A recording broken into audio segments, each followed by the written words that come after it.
right, everybody, thank you for being here. I'm Danette Tull, Deputy Director of Film Nevada, and I want to introduce you to our presenters. The first one's Teri Raven, founder of Four Seasons Counseling, licensed therapist, and followed by that will be Brendan Devane, local producer director of Sadieland Productions. And with that, I will introduce Teri to come on out. Well, as Danette said, my name is Teri Raven, and I'm the founder of Four Seasons Counseling. I actually specialize in working with people in high-pressure, performance-driven careers, where there's a high, constant demand to be operating at a very high level. My focus is really on helping people stay regulated, focused, and sustainable in environments that don't naturally support that. I also have a business background, so I spent a lot of time thinking about how people function inside high demand systems. And when I look at film production, it's a really clear example of just that, where you have incredibly talented people working under intense pressure, often without that kind of support that would help them sustain that over time. When we think about filmmaking, we often think about creativity first and foremost. But what we know here in this room is that film sets are extremely high performance environments where intense emotional and cognitive demands, where people are expected to perform at their highest level under conditions that we wouldn't honestly recommend for mental health stability. Productions ask people to be physically alert, emotionally regulated, and cognitively sharp for 12 to 14 hours a day. And not just occasionally, but as a norm. In fact, the industry often normalizes burnout and emotional suppression. What's important here is that this isn't just affecting one group. It's not just actors or just crew. It's everyone in different ways. A lot of people describe set life as stressful, but clinically, what we're actually seeing is something much more significant. The nervous system is designed to experience short bursts of stress with recovery following, completing what we actually call a stress cycle. Stress cycles are actually what we are physically designed to do. They're short-term and they can actually help you perform, and then your body comes back down to its original baseline. That's a healthy cycle. But sustained high-pressure environments aren't short bursts of stress with recovery like that. They're continuous activation where the peak doesn't come back down to baseline. And chronic stress is what happens when that cycle never actually completes. The system just stays activated. That's when you see burnout, mistakes, emotional overwhelm, and even physical health issues. So in this sense, it's not just stress, it's sustained, unrelenting activation without recovery. So what does that mean for mental health? Why does this particular nervous system phenomenon create such an urgency that it needs to be addressed? Because when the nervous system stays activated without recovery, people don't just feel stressed, they become less safe, less focused, and less capable of doing their jobs well. And when we talk about long hours, it's not just that people are tired, it's that they're not getting enough time to actually recover between days. So you might wrap late, get a few hours of sleep, and then come right back. And over time, that builds into cumulative fatigue, where your body never fully resets. And recovery isn't just sleep, it's mental downtime and emotional decompression. Most people aren't getting enough of any of those. And then, of course, there's this constant sense of urgency on set. Something is always running out, time, light, budget, and urgency isn't occasional, it's continuous. So your body stays in this go, go, go state for hours at a time. And the nervous system reads urgency as a threat, even if it's not dangerous. And so it basically stays activated the entire day. One of the biggest stress amplifiers is lack of control. People often don't know when they'll wrap, when they'll eat, when they'll get a break. And psychologically, unpredictability can be even more stressful than intensity. You can handle a lot if you know what to expect, but when everything is shifting, it keeps your system constantly on edge. And then layered on top of the work itself is, of course, the financial pressure, especially for freelancers. There's often this underlying thought of, I need to keep this job, I need to say yes, I can't risk not being asked back. And that makes it much harder for people to set limits or speak up when something isn't actually sustainable. And finally, film sets create these sort of temporary communities. You're working intensely with people for a short period of time. So when stress comes up, you don't always have a safe place to process it. And then the job ends and any support you did cultivate disappears. So there's very little continuity. Okay, so here's what's happening internally. When all of those external stressors are happening at once, the body stays in a stress response state where adrenaline is elevated and cortisol is elevated, which majorly increases your alertness. That's great. That's helpful in short bursts, but not when it's sustained all day, every day. And since we know that the nervous system is designed to move in cycles, where you activate and then you come back down, if on set that coming down part doesn't happen, then the system never fully resets. It's like revving an engine without ever letting it idle. And what happens over time is that fatigue builds up, not just physically, but mentally and emotionally. And that shows up as difficulty focusing, slower thinking, less patience, and more emotional reactivity. So people aren't just tired, they're actually functioning at a reduced capacity. And that's sort of the message. So as you're well aware, there are different ways that mental health shows up across the set. Challenges don't just affect one group, it's everyone in different ways. So at the top, there's often the least room to show struggle. Directors and producers are expected to be the most stable presence on set, even when they're carrying the most uncertainty. We ask actors to go to very real emotional places and then reset immediately. That's not something the nervous system does naturally without support. A lot of crew members are operating in pure endurance mode, and there's often an unspoken rule: you don't complain, you just keep going. And then assistants are often managing everyone else's stress while having the least power to advocate for themselves, like sort of the emotional shock absorbers of the set. Being on location removes the things that normally help people regulate: routine, connection, familiarity. But the expectations don't adjust to account for that. So you're asking people to perform at full capacity while their support system is essentially offline. You lose your anchors, but the expectations don't change. What's important to understand is that regulation isn't just a nice extra, it's what allows people to function at a high level. When you remove someone's routines, relationships, familiar environment, you're removing the things their nervous system uses to stay balanced. So even if someone looks like they're holding it together on the outside, internally they're working a lot harder just to stay steady. That takes energy away from focus, creativity, and decision-making. And the challenging part is that the strain is mostly invisible. There's no clear moment where someone says, I've hit my limit, because it's a gradual wearing down. And at the same time, the expectations on set don't change. People are still expected to be sharp and collaborative and efficient. So that gap between what's being asked and what the system can realistically sustain is where a lot of the breakdown starts to happen. One of the most overlooked stressors is ethical tension. When someone knows that something isn't safe or sustainable, but feels they can't say anything, it creates a very specific kind of psychological strain. And over time, it goes beyond stress to what we call moral injury, which is when actions conflict with personal or professional values. It changes how people feel about their work and sometimes how they feel about themselves. When someone is put in a position where they feel they have to go against their own standards, whether that's safety, fairness, basic human limits, it creates an internal conflict. And that conflict doesn't just go away when the day ends. Over time, people can start to feel disconnected from their work or even from their sense of who they are professionally. What makes this difference from regular stress is that it's not just about pressure, it's about values. Stress says, this is hard. Moral injury says, this doesn't feel right. And when people feel like they don't have a voice or a choice in that moment, it can create a kind of helplessness that's much more lasting than fatigue. This is also one of the reasons people quietly leave the industry. It's not always the hours, it's the accumulation of moments where they felt they couldn't do the right thing or they couldn't speak up. And over time, that erodes trust in the system, in leadership, and sometimes in the work itself.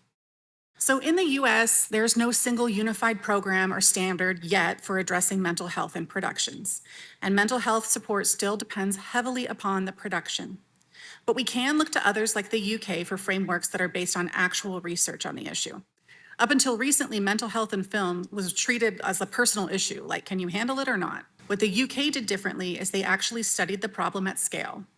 And what they found, I'm sure you won't find this surprising, was that this isn't about a few people struggling. It's structural. The way productions are built is creating the conditions for burnout. In the UK, these efforts are happening through unions, intimacy coordinators, wellness coordinators. The trend seems to be that the bigger productions are starting to include mental health consultants and a growing number of on-set therapists. What's important here is that the UK didn't start off with solutions. They started off with hard data. The industry admitted there was a problem, first and foremost. So the research is based on something called the Looking Glass series that was launched by the film and TV charity. Many people found the results shocking, and just as many weren't surprised at all to hear that over 60% of respondents said that film work harms their mental health, Over 60% have considered leaving the industry, and about 30% reported suicidal thoughts in the past year. What's really important here is they didn't just publish a report and stop there. They built an ecosystem. They've implemented collaboration across studios, networks, unions, and independent productions. So now you have research informing tools, tools informing policy, and everyone from studios to freelancers being part of the same conversation. They treated this like a systemic workplace issue, not an individual resilience problem. One of the most important real-world tools that came from their research is an onset toolkit called the Whole Picture Program. It's a free toolkit for productions that's designed to be actually used during filming. This is the part I love because it's realistic. It's not saying everyone go meditate for an hour. They're saying build this into a way the set already runs. Just like you would never skip a physical safety check, they're asking, why are we skipping psychological safety? So it includes a practical, production-ready toolkit with real mental health risk assessments and check-ins built right into production flow, and clear practical guidance for managers on how to respond to distress, something that's designed for low disruption to workflow. So essentially, they embedded mental health into the production process, not as an add-on. As of this year, the UK rolled out formal mental health standards across the industry that focused on agreed upon standards like respectful cultures, anti-bullying, workload management, accountability at leadership level, and clear reporting systems. They're moving toward making mental health part of production compliance, not optional. This is a huge shift. Mental health is no longer framed as something nice to have if there's a budget. It's starting to look more like safety compliance, something productions are expected to take seriously regardless of size. They also built actual support systems people can use.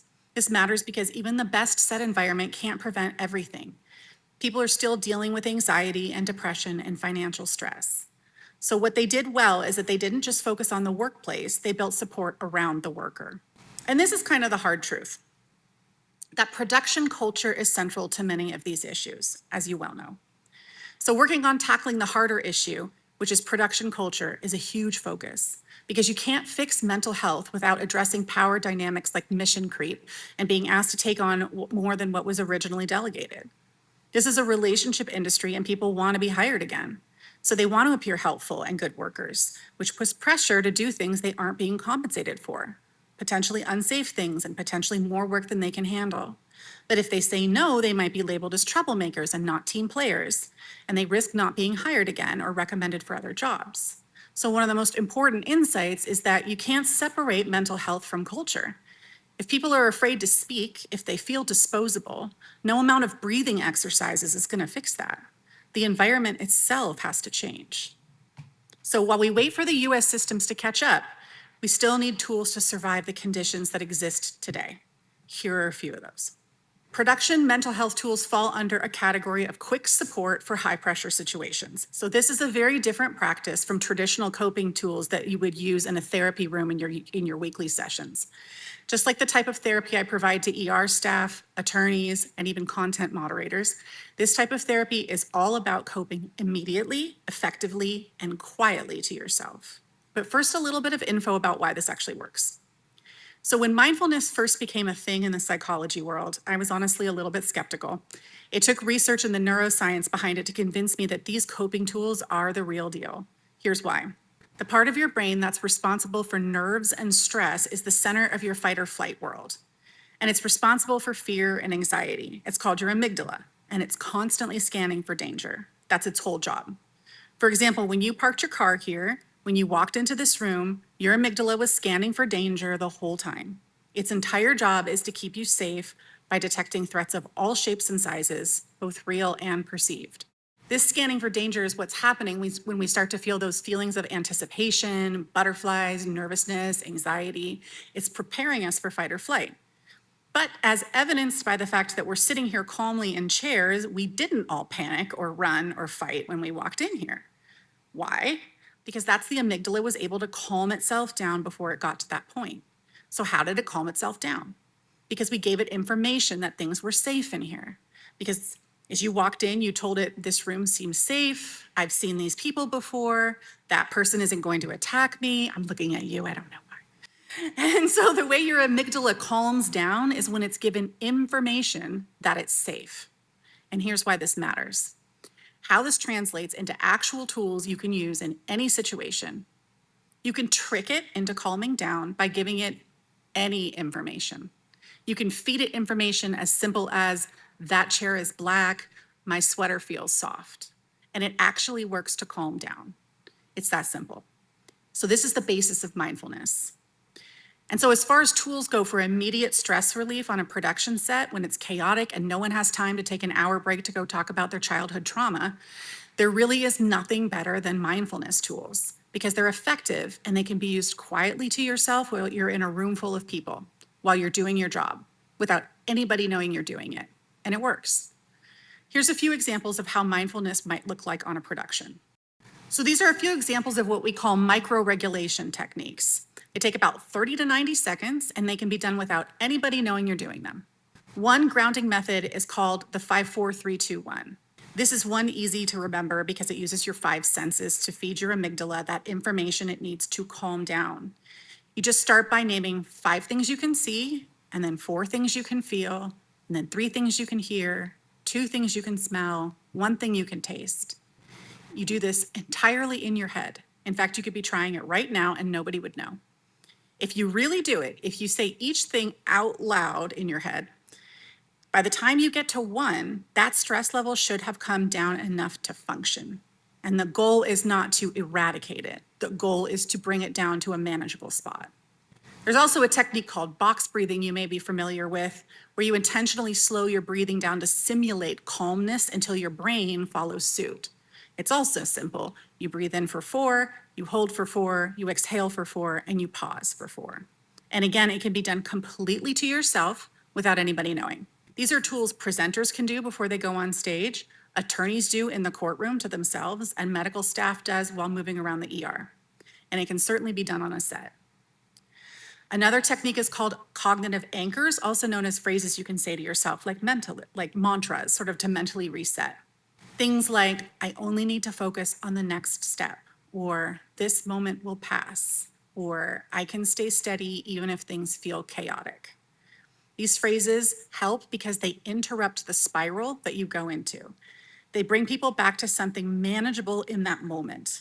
And then another tool is peer support, like a buddy system. This is an intentional, informal pairing with another person where you can check in with each other by asking things like, hey, have you eaten? Do you need a minute? This reduces isolation and increases feelings of safety because connection is one of the fastest regulators of stress. Even small check-ins can make a huge difference. And then boundary micro skills are all about finding boundaries without that feared backlash. Tools like clarifying roles without confrontation or asking for support without escalation, maintaining professionalism while setting limits. These aren't big boundary conversations, they're small in the moment adjustments that help people stay in their capacity. You can also utilize something called sensory resets, which would be like a brief step away from the stimulation or the use of cold water or temperature shifts to reset the nervous system. And finally, emotional containment, especially for actors. This would be a physical reset, sensory cues that signal emotional closure of something, like intentional transitions in and out of character, because the nervous system needs a signal that the moment is over. Otherwise, it keeps carrying that emotional load forward. So this isn't about taking time out for meditation or long talks. It's not about adding more to people's plates. It's about giving them tools that fit into the reality of a set. Quick, discreet, effective. Just small resets between takes. So in the US, we're seeing progress, but it's uneven. One production might have incredible support and the next has nothing. So a lot of people are still relying on their own coping strategies rather than a system that supports them. And when we look across everything that's working, the pattern's pretty clear. It's not about one big intervention. It's about small, consistent changes that are built into the culture and supported by leadership. Even when resources are limited, like in the US, how you use them matters. Short check-ins can be more effective than waiting until things feel overwhelming. Even when somebody's on location, there's still ways to stay supported. It just has to be a bit more intentional. Teletherapy can be a really flexible option while traveling, even if sessions are adapted to be shorter and more focused rather than a traditional hour. It's also important to use off days strategically, not just to catch up on errands or physically rest, but actually to recover mentally and emotionally. And on set, having even one trusted person you can check in with can make a big difference. It doesn't have to be a formal system. Just knowing that there's somebody there that you can connect with can help reduce the sense of isolation and keep more people grounded throughout the production. So at the end of the day, individual tools, breathing techniques, grounding, all of that, those help people cope in the moment. But coping isn't the same thing as thriving. And what actually determines whether people can sustain themselves in this industry is the culture they're working in. Culture is whether people feel safe speaking up. It's whether mental health is something that can be acknowledged without fear of judgment. It's whether there's space for communication across hierarchy, not just top-down direction. When those things are present, people don't just survive the work, they're able to stay engaged and focused and connected to what they're doing. And what we know from both research and real-world environments is that culture shifts fastest through leadership behavior, not policies, behavior. You can write the best policy in the world about breaks or communication, but if leadership isn't modeling that, then the real message is that policy doesn't apply here. People take their cues from what they see, not what's written. So when leadership models these practices, it gives everyone else permission to do the same. And that's where you start to see real impact, better performance, stronger retention, and safer sets. Because sustainable environments aren't just better for the people, they're better for the work itself. Last couple points. Just like medics became standard because the industry recognized risk, mental health support is the next evolution of that same thinking. Nevada has the opportunity to normalize that earlier before it becomes a reaction to a crisis. And what's interesting is Nevada is in a unique position. Unlike more established production hubs, it's still building its identity. So the question becomes, do we want to replicate the problems that other industries are now trying to fix? Or do we want to design something better from the beginning? Because we already know what the issues are: burnout, long hours, lack of support. That's not hypothetical anymore. Mental health on set isn't a trend, it's a lagging conversation catching up to a long-standing reality. The question isn't whether the industry will change, it's who's going to lead the change and who's going to be forced to catch up later. So this is really an opportunity for Nevada to say, we're not just a place to shoot, we're a place where people can actually sustain a career. We are incredibly precise about lighting, sound, and safety on set. Mental health deserves that same level of intention, not as an extra, but as part of how we define a professional production. I think the takeaway here is that we don't have to wait for the system to fully catch up. There are things that individuals can do right now, and there are things productions can do right now. And when both things happen together, that's when real change starts. The goal isn't to remove pressure from filmmaking, that's part of the craft.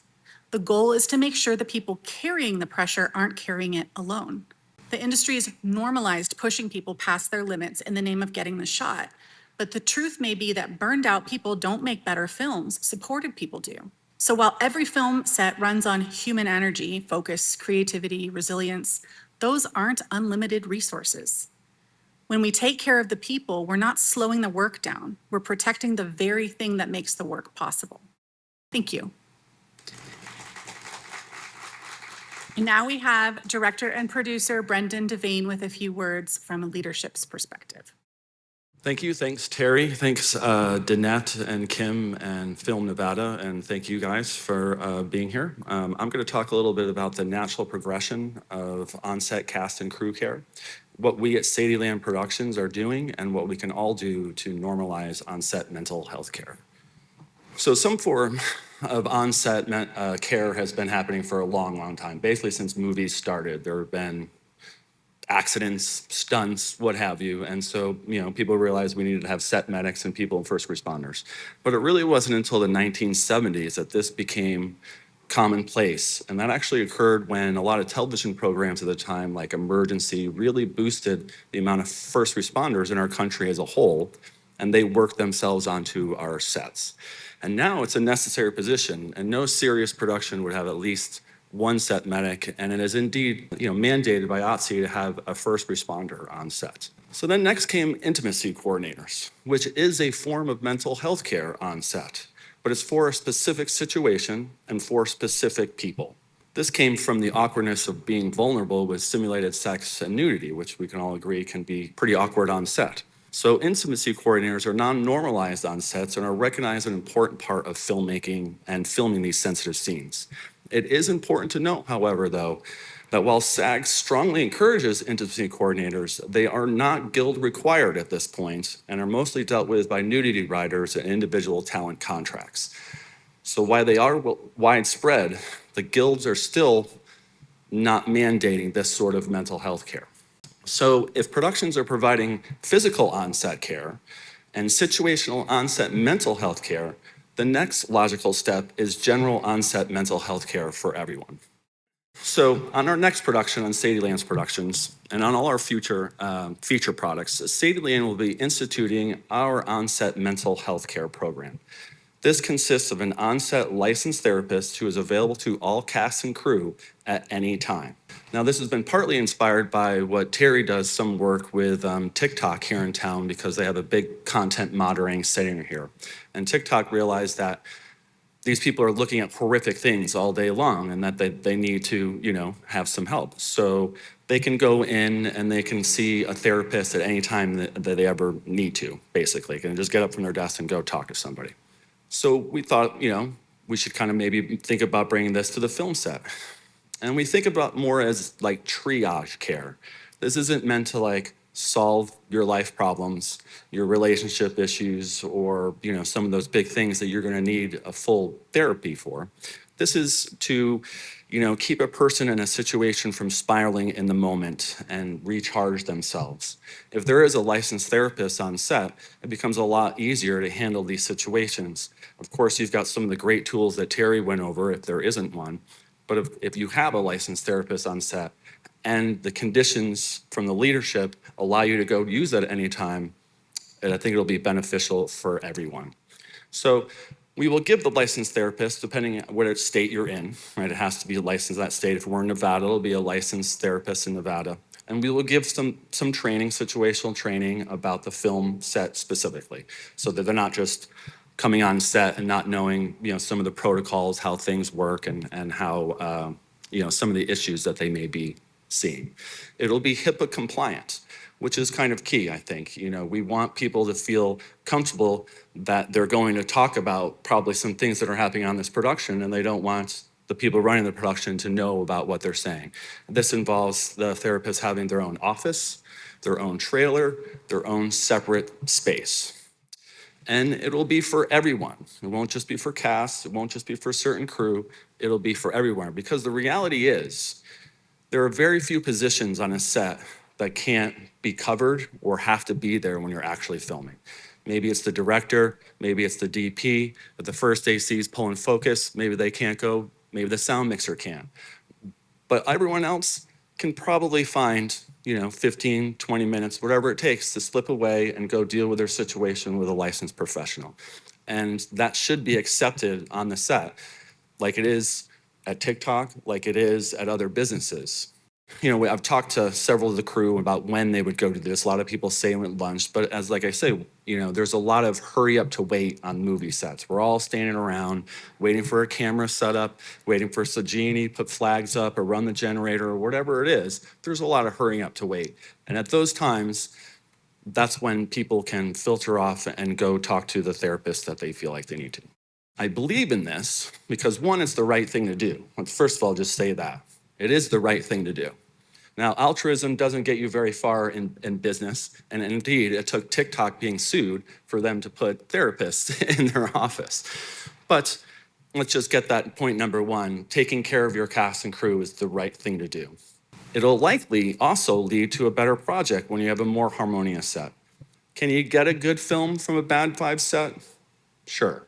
It's been done before. I'm sure we've all been on sets that we wish we weren't on, and the film still came okay. But it's harder.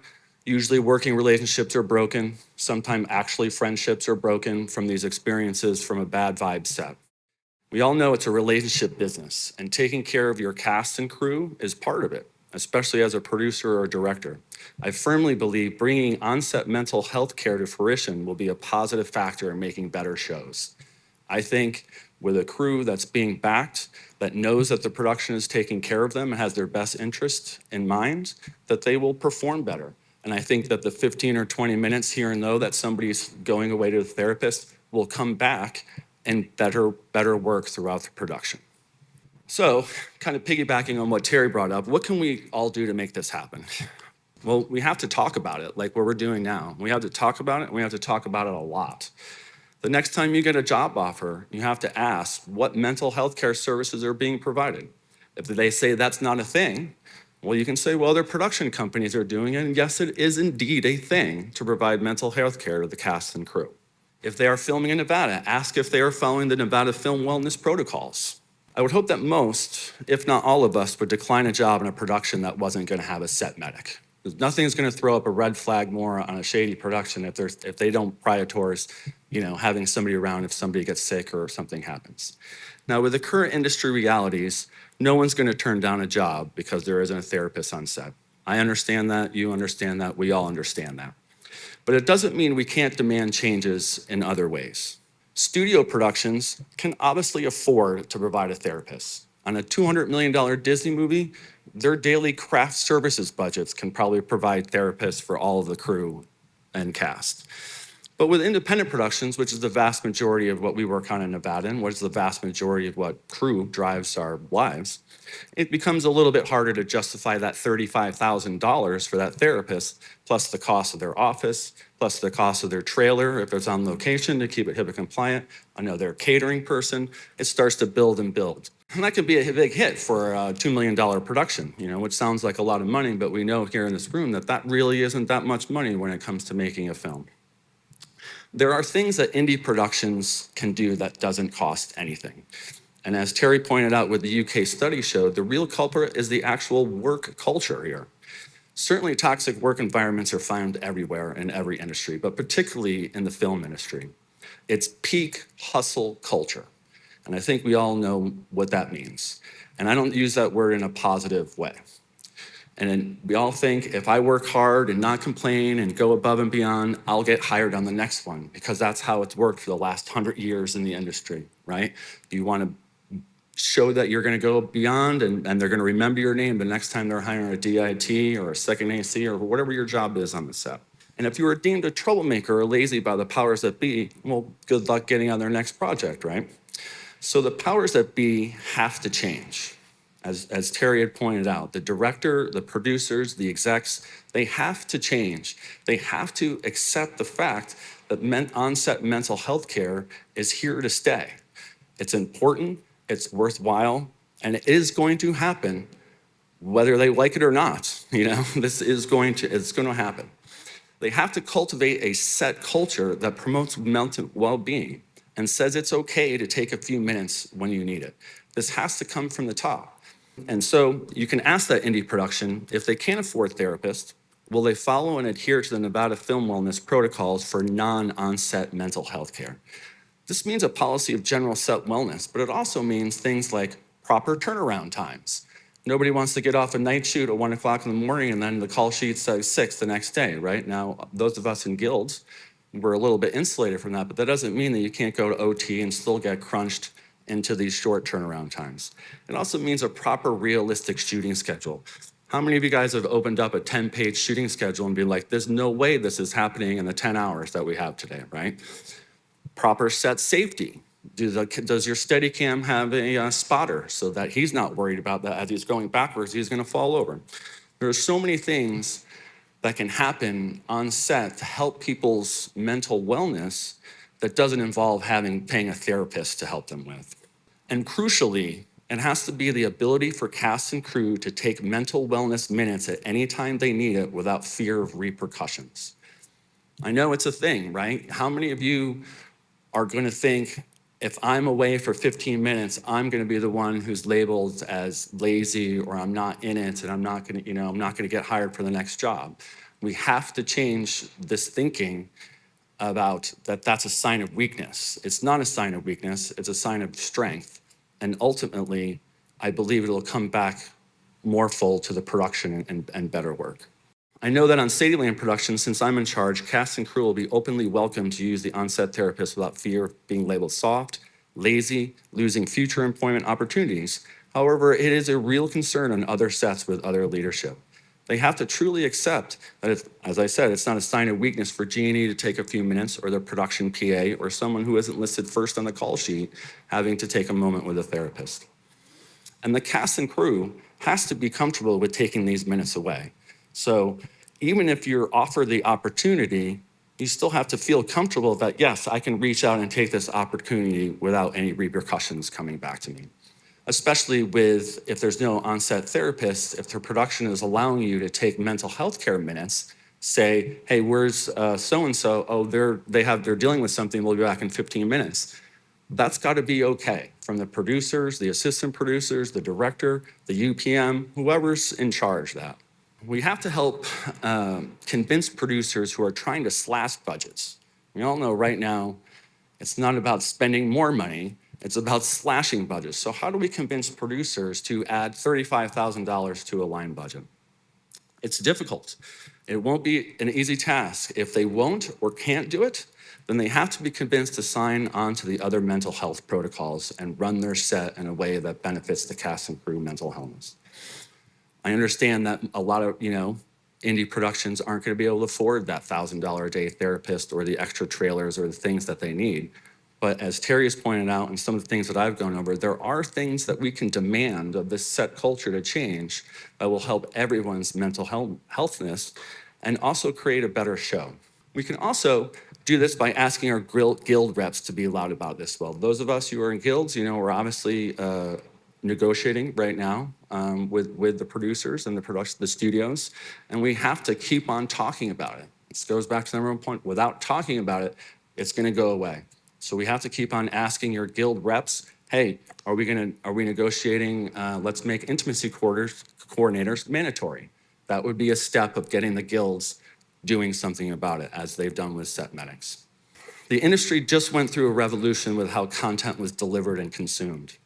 The next revolution has started, and that is how content is made. And make no mistake about it, that revolution is here and it's happening. This is going to cause a lot of stress through every part of this industry. And mental health care is going to be more important than ever. And so we need to get the people in charge here, the producers and the directors and the studios, really on board with taking care of people's mental healthness. So let's all work together to make on-set mental health care as normalized as set medics and intimacy coordinators. And thank you, that's it. Thank you guys for being here. I really appreciate you guys approaching our office with this topic. It's something that I feel very strongly about personally and professionally. And not only do we need to normalize mental health, we do definitely need to normalize it in this industry. And I guess that's my first question is, what do we do to reduce the stigma around mental health on set? I think the stigma decreases when mental health stops being framed as weakness and starts being understood as part of performance and sustainability. The other important piece is to make mental health practical instead of an abstract concept. So when we start talking about like nervous system regulation, people start to recognize that this isn't separate from the work. This directly affects the work. And honestly, I think conversations like this help too. And the more openly we talk about the realities of these environments, the less isolated people probably feel in what they're experiencing on sets. I guess this one, either of you can take this, but what do crew members do if leadership isn't supportive? I mean, there's always that, you spoke about it in your presentation, the one that, I need my next job, how do you turn that ship around? Well, that's a tough one, obviously no one's gonna wanna get in a screaming match with a director or something like that on a set, but maybe that is what's required sometimes, maybe that is the pushback that some people need. I would say, I'm never going to recommend someone to leave a job, right? Because I understand the reality is you need that paycheck and you probably need the next job. So you have to find a way to work around it, use the tools that Teri is talking about it, and remember the somewhat chain of command. Bring it to your department head. Bring it to producers. If it's a studio project, bring it to the studio execs who come in. And don't be afraid of being the squeaky wheel, even though we all have to acknowledge that historically in this industry that has been an issue. But as we talked about, part of this, of changing the leadership culture, comes from when you're questioned on your leadership. And I think that could be helpful in the right situations. Oh, this is a fairly new, initiative that, you guys are taking on for Nevada. Where else are we seeing this nationally and globally? I feel like this is super cutting edge, and I'm proud to partner with you guys on this. So just curious to know what's going on elsewhere. So as far as industries that are implementing sort of embedded mental health into their environments, we're seeing this across any industry with known psychological stress is part of the job. So we are seeing it right now. I'm actually starting a program with UMC to provide embedded mental health services in hospital environments. We're also seeing it in corporate technology jobs where it's high stress, and like we were talking about earlier, that the stress cycle doesn't ever get a chance to come down and complete, so you're constantly at a high stress. Another interesting place where you see it is what Brendan mentioned earlier, which is within social media companies with content moderators. So about in 2020, Facebook got its first class action lawsuit settled for about $52 million from content moderators who are watching the most horrific videos all day, every day, the kind of stuff that you and I would never watch because frankly, they're horrible. And these people are having to watch them for 9-hour shifts. And there have been several class action lawsuits that have been won since then with various other companies with content moderators. And so locally here with TikTok, they have used Las Vegas as a pilot site for embedded mental health. And so what they were talking about is there is a mental health provider on set in the building at all times, 24 hours a day. They are staffed. I'm one of them.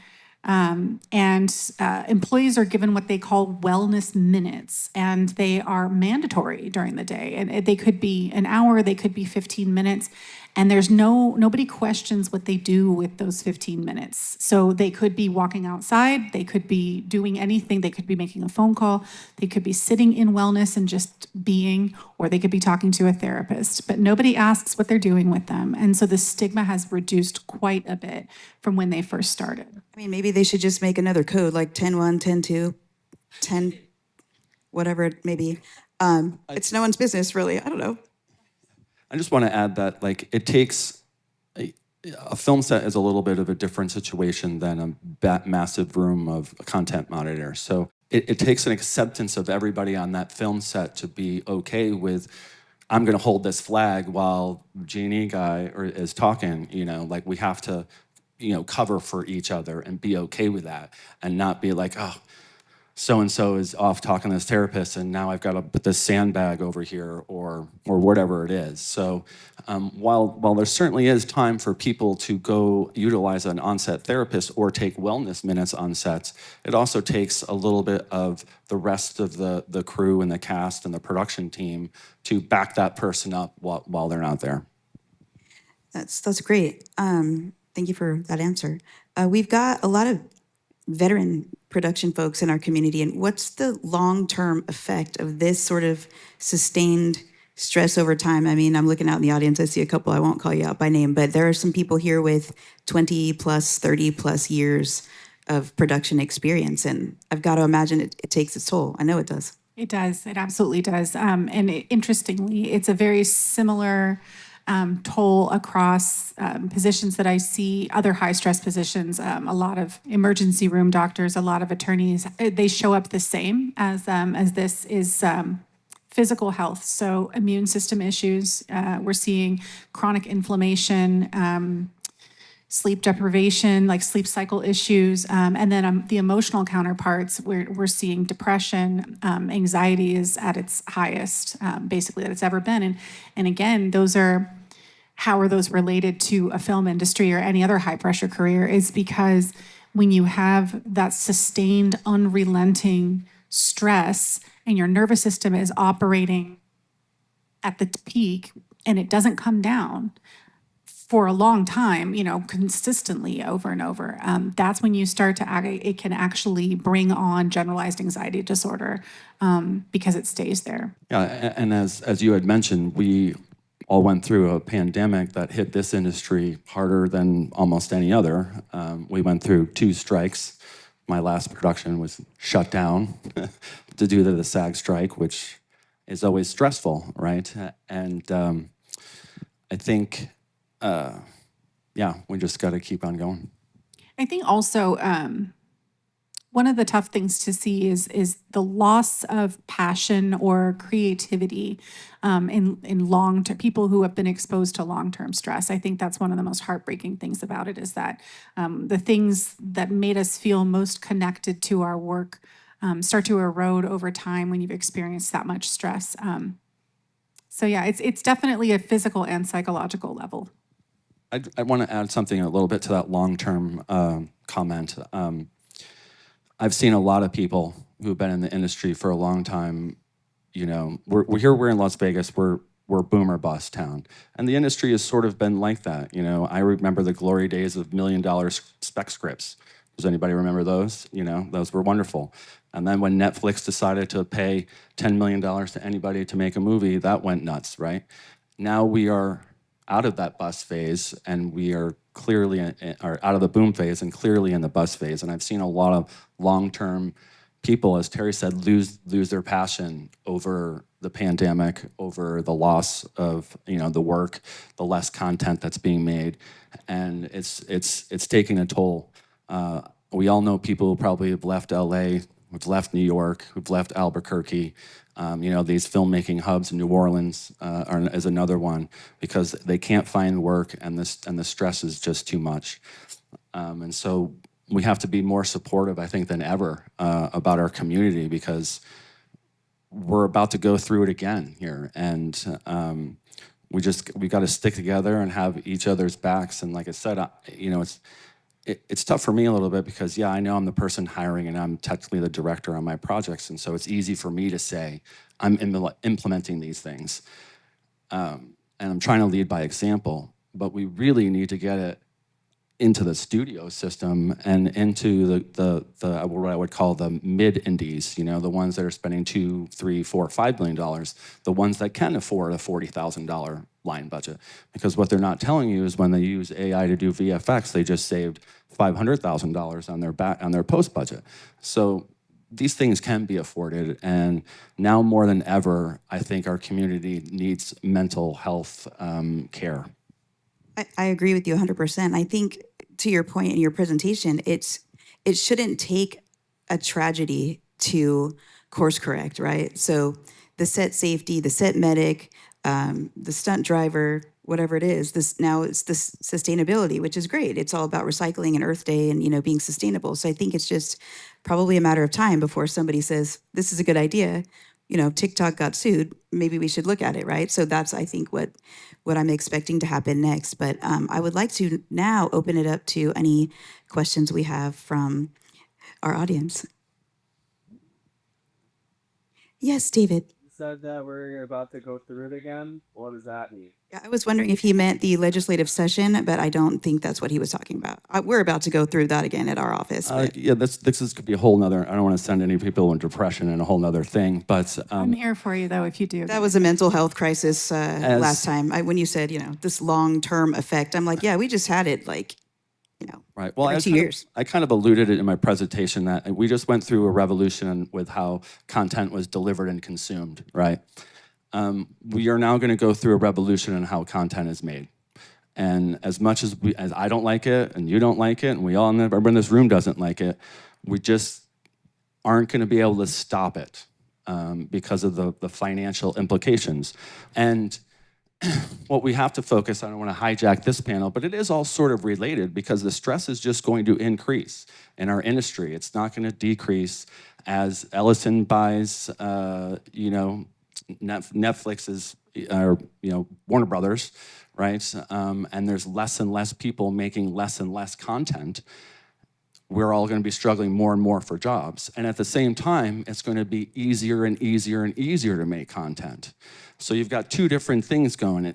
Anybody in their basement pretty soon is going to be able to make decent content, and Netflix is pulling back, Warner Brothers is pulling back, the studios are pulling back, and so there's going to be less of that kind of work that traditional work that we're assuming that we can get.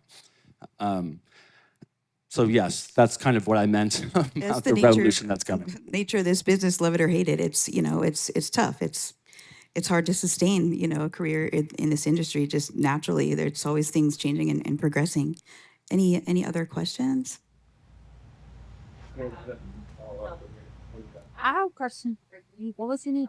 Brendan. So you stated you were the director who did the hiring process, and obviously there's a point in your life where you maybe did everything on your own.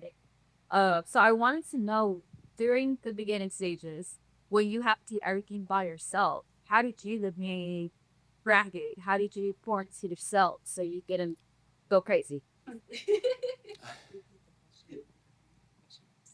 What's that? I was just wondering if we could repeat the question in the microphone. The question was, how did Brendan remain grounded? Your beginning stages where you have to play all the roles. Sure. Yeah. Well, you learn very quickly that wearing many hats is a bad idea on a set, right? We all see the credits, and when some person is done, you're the editor, you're the director, you're the DP, chances are the project might not be that great, right? So what personally got me through was just a strong sense of self-belief, of believing that what I'm doing is the right, It's difficult when your name is on it because the reviews come out and you're going to get crushed on IMDb and all that sort of stuff, and you kind of have to as Taylor Swift would say, shake it off.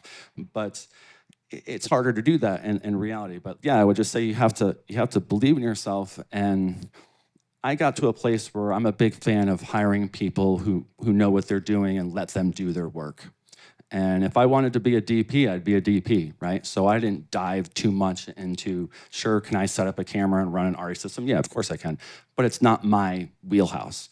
I like telling stories, and I think that's probably why we're all in this room, is because we're in love with telling stories, and we're in love with telling stories in this particular media. And that's why we're still here, and that's why we still do it, and that's basically what got me through, was the self-belief in myself and just the love and the creative passion. It was fortunate enough, we all come to a place where we've got the greatest script, but then you need the money to fund it, right? And I was just been fortunate to have those kind of things fall in place. But there's a whole segment of people who say, oh, I can't get my script read, I can't get my script produced, I can't do this. Remember, this is an industry of no, okay? I heard no 200 times before I've heard my first yes on a script. And you just got to keep on sending them out. You got to keep on rewriting if you're working on that script. You can't be afraid to hear that no, because you're going to hear a lot, right? You're going to hear it pretty much every single time. And most of the time, it's not even an answer, right? You don't even get no. They just don't reply to you. And that's the no. But you just have to keep on believing in yourself, keep rewriting, and keep learning about all these positions, because to go back to the gentleman's question, what's going to keep people hireable and employed in this industry as it moves forward are people who can do multiple things. And yeah, we're still years away from AI completely 100% generated of live action film. It's still years away, right? But there are tools now that you can learn to use. I had an editor friend of mine that can get work in Palm Desert. He decides to learn how to use Gemini and some of these tools in the VFX world. Now he can't. He's got too much work, right?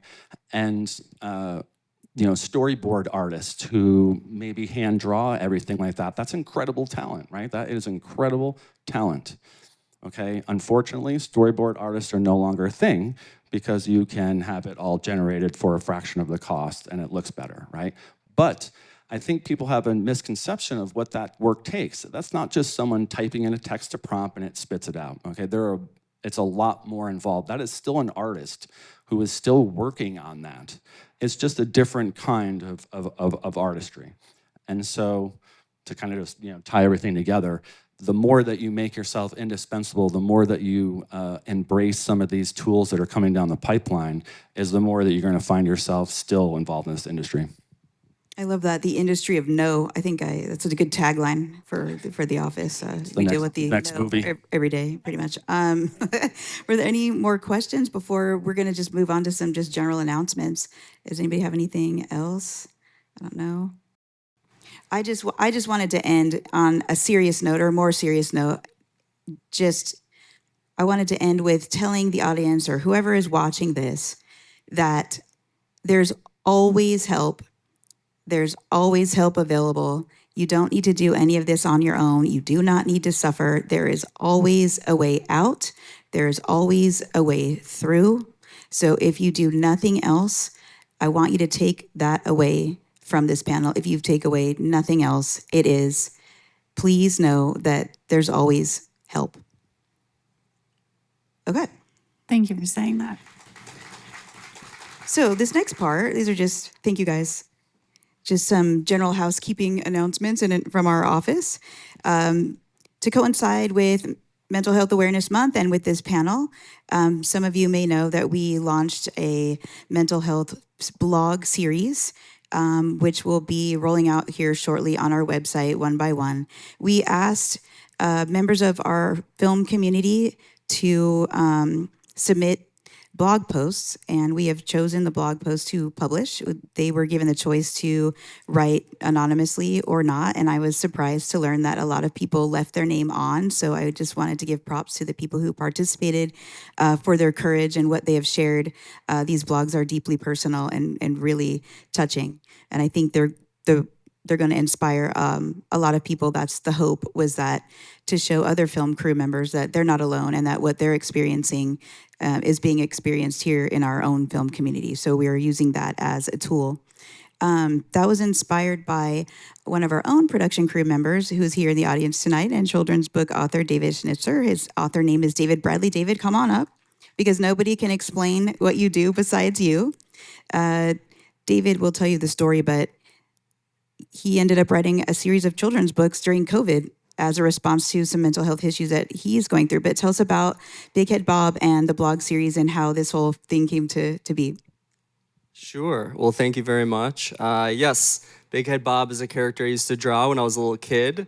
I made it into a book about how the big head was his difference and how he learned to overcome and use it as a strength instead of being made fun of or having all these issues. And then I realized that we all have our big head differences, whether it be physical or mental. And how do you identify it? How do you communicate? And transform it into something that's really your superpower. So that's been the message of the book and the series, and it's a big YouTube channel. But yeah, when I spoke to Danette about what we could do is, on our website, we had a section for blogs, and I thought that we could have the college students that I work with submit about their experience with mental health and education.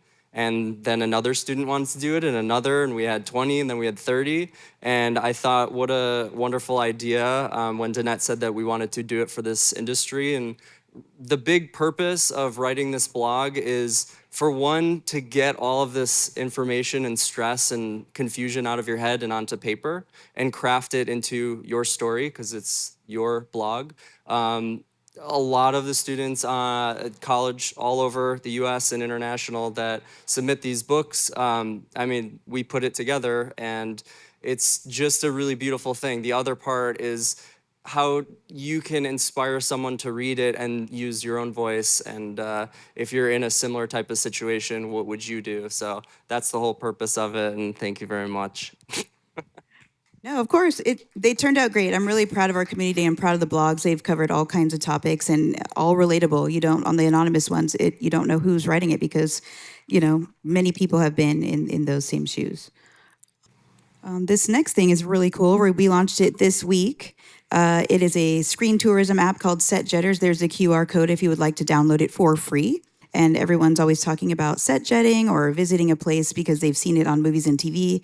And so this is an app that allows you to search through it and find wherever you are. It'll find your location, or you can search by movie title or whatever. If you're on vacation somewhere, it uses the GPS, and it will find these little points of interest or places that you can go where a famous movie or television show has filmed. And then you can do what they call capture a scene. there's an InShot, or Shot Sync is the name of the tool that's used within the app, where you can line up the scene in the movie. In this case, you can see Nora. We went down there and did this in practice the other day. So you can find a scene. It'll tell you exactly where to go. You line your shot up. You put your phone tilted sideways, and there's a transparent image of the scene in the movie. And you line up the transparent image with the building, and then you take a snapshot. And if you're a member of this app, you can upload the photo. It's just like social media. You can interact with other users all over the world. And they've also gamified it. So there's incentive to collect these different badges in different areas of the world. And we've just launched the Las Vegas badge. You have to visit all 12 Las Vegas locations, and then you're a badge winner. But it's just like Pokemon Go. There's a leaderboard, and there's people like, gamifying to collect all this stuff. And there's I think over 6,000 app users already, and it's a huge community already. But that's one thing that we're really excited about to launch. And then the last thing I will bring Kim up here to discuss is a production directory update, my favorite topic. So if you are already a member of our Nevada production directory and you've signed up and gone through the process and thought there's a better way that this could have been done, you're right, we agree. Our current system is less than ideal, and we have been actively working to make this process easier on all of us. And we are very excited to announce that in a few weeks, probably 3 to 4 weeks, by the first week of June, we anticipate having this ready to roll out our new system. If you are an existing user of the directory, you will automatically be transferred over to the new one. If you would like to sign up, and we do encourage all crew members to create a profile in our directory so that people, when they come to Las Vegas, to Nevada, they can find you. Wait until we have the new system. It'll be much easier. The system we're moving to is considered the industry standard in this space, and so we are looking for increased reliability, usability, all the things that'll make our lives and yours easier when trying to use the directory. And with that, I think that's all the slides we have. Thank you. Thank you to Teri, to Brendan, to the space, to Danette, to David, to everyone who was part of the conversation for putting this together, because I think it's a really important conversation to have. And I really appreciate all of those who came out to listen to this, and hope that we can help people through the video recording as well, because Teri, your remarks really beneficial. I took some things back with me, and I hope that this is a message that really penetrates through our culture from now on. Thank you.